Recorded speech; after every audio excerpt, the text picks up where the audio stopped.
السلام علیکم ورحمۃ اللہ وبرکاتہ۔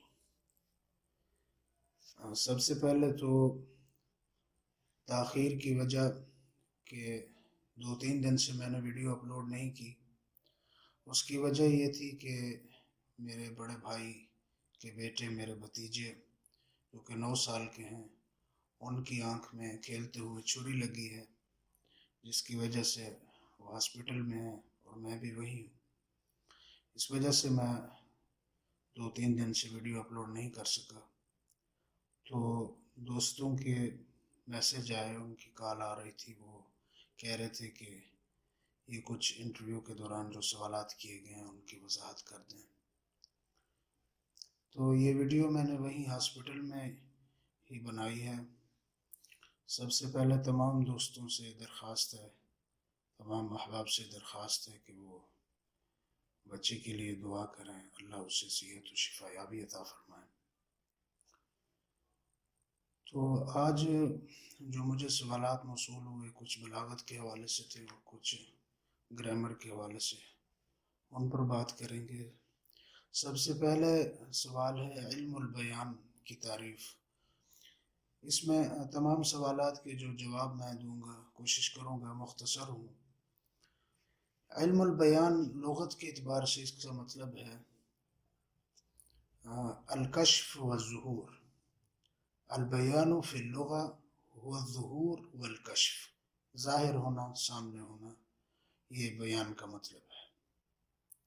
اور اصطلاح میں البیان فی الاصطلاح هو اصول وقواعد یراد بها معرفة المعنى الواحد بطرق متعددہ، کہ بیان جو ہے یہ لغت میں تو اس کا مطلب ظاہر ہونا، اور اصطلاح میں اس کا مطلب ہے کہ ایسے قواعد و ضوابط جن کے ذریعے ہم کسی ایک بات کو مختلف طریقوں سے ادا کر سکیں۔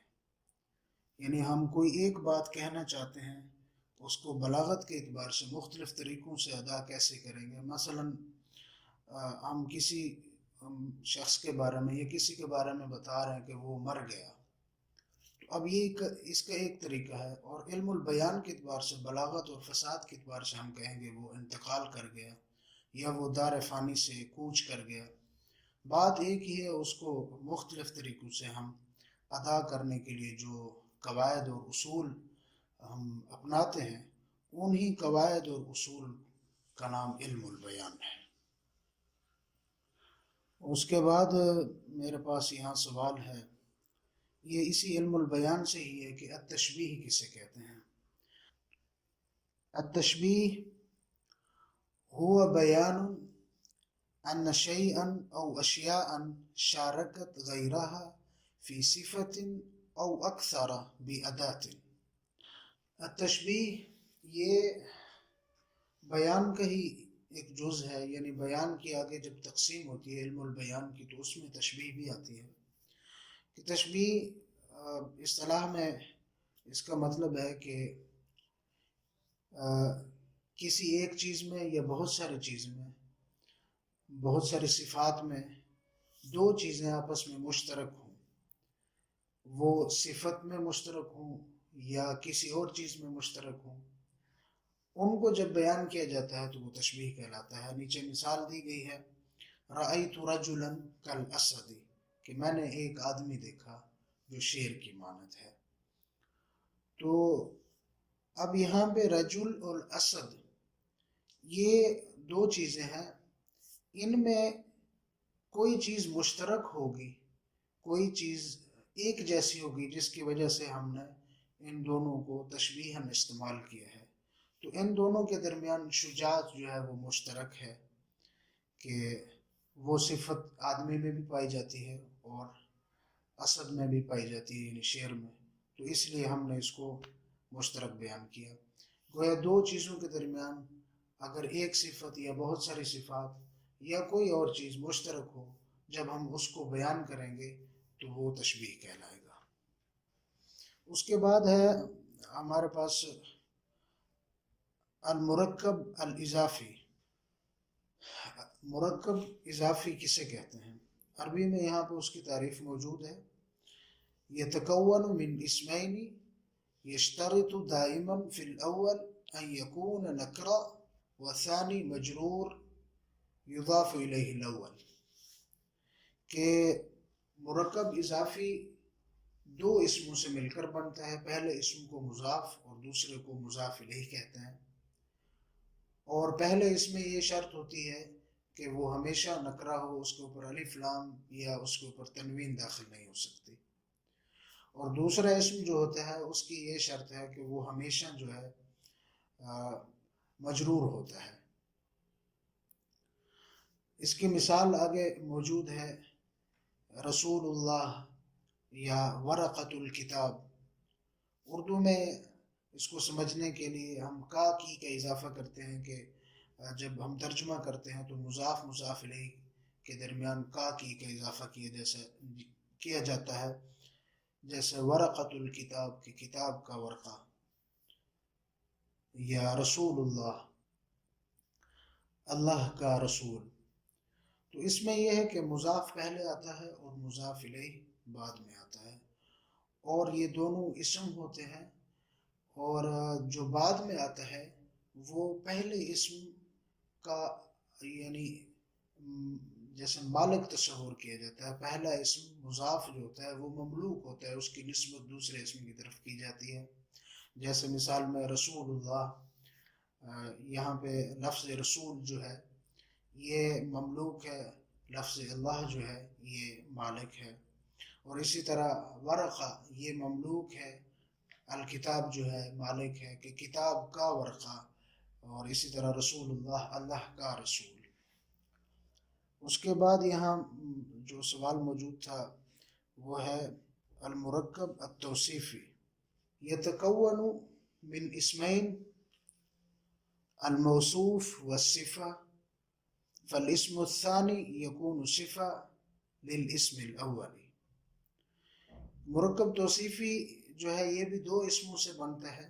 پہلے اسم کو موصوف کہتے ہیں اور دوسرے اسم کو جو ہے صفت کہتے ہیں.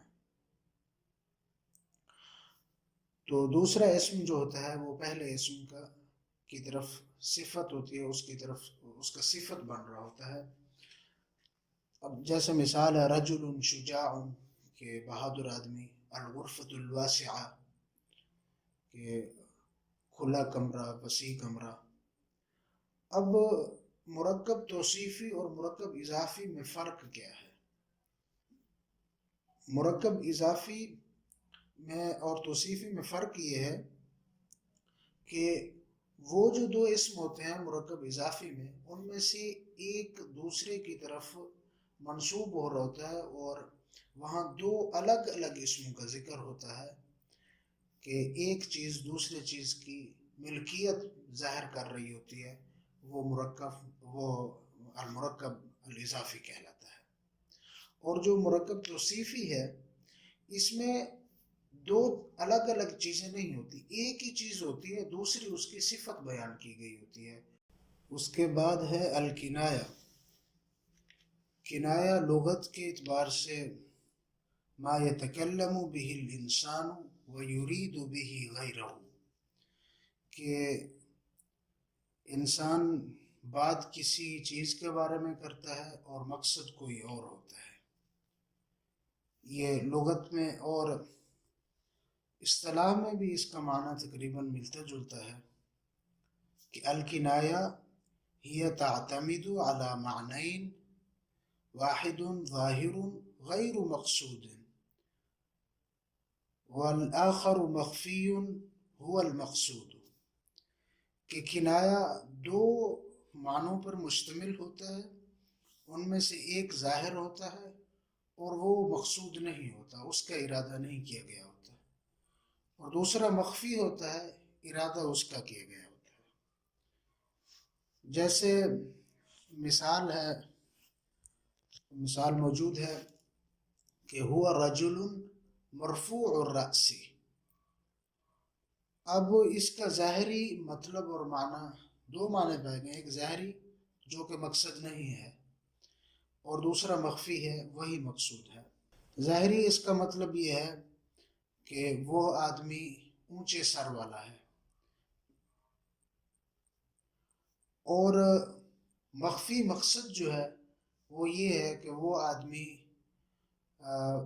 فخر والا ہے، عزت والا ہے، یا تکبر والا ہے، یا مالدار ہے، کسی بھی لحاظ سے کسی شخص کی بڑائی بیان کی جا رہی ہے، تو یہ ایک کنایہ ہے کہ وہ رجل مرفوع الرأس.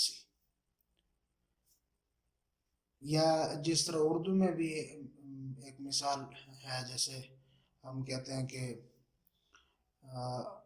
آپ نے اپنے بچے کو سر پہ چڑھایا ہوا ہے، تو اب اس کا مطلب یہ نہیں ہے کہ وہ بچہ حقیقت میں سر پہ بیٹھا ہوا ہے، بلکہ یہ ایک کنایہ ہے اس بات سے کہ آپ نے بچے کو ڈھیل دی ہوئی ہے، کھلی چھٹی دی ہوئی ہے کہ وہ جس طرح مرضی کرتا رہے. الحروف الجازمہ، کہ جزم دینے والے حروف. کس کو جزم دینی ہے؟ الفعل المضارع، فعل مضارع کو جزم دینے والے حروف وہ دو قسم پر مشتمل ہیں. ہم یہاں جو معروف ہیں وہ قسم، پہلی قسم ہے صرف وہی ہم یہاں ذکر کریں گے. وہ چار ہیں: لم، لما، لا الناہیہ اور لام الامر. لم جس فعل مضارع کے پیچھے داخل ہو جاتا ہے اس کو جزم دے دیتا ہے. اسی طرح لما جس فعل مضارع کے پیچھے داخل ہوتا ہے اس کو جزم دیتا ہے.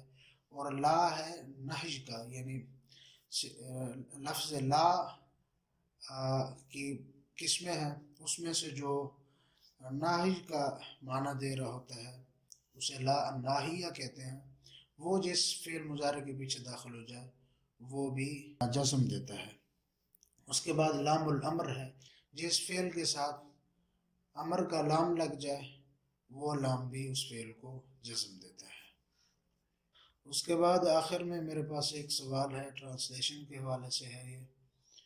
یہ اردو میں ہے کہ میں نے اگلے مہینے وزارت خارجہ میں انٹرویو دینے جانا ہے.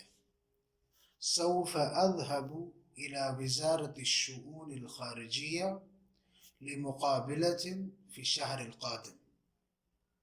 دوستوں نے بتایا ہے کہ مزید کچھ سوالات ان کے پاس ہیں، وہ سینڈ کریں گے، اس پہ میں اگلی ویڈیو بناؤں گا. آپ سے بھی درخواست ہے کہ اگر آپ لوگوں کے پاس کچھ انٹرویو میں پوچھے گئے سوالات ہیں تو وہ آپ ویڈیو میں کمنٹس میں لکھیں، ان کو بھی میں اپنی ویڈیو میں شامل کروں گا. اس کے بعد انشاءاللہ اگلی ویڈیو میں انٹروڈکشن کے حوالے سے بات کریں گے کہ عربی زبان میں ہم اپنا تعارف کیسے کرائیں گے، کیونکہ یہ سوال بہت زیادہ کیا جا رہا ہے کہ اپنا تعارف کروائیں. تو عربی میں ہم اپنا تعارف کیسے کرائیں گے اور کون کون سی چیزیں تعارف میں ہم بتائیں گے.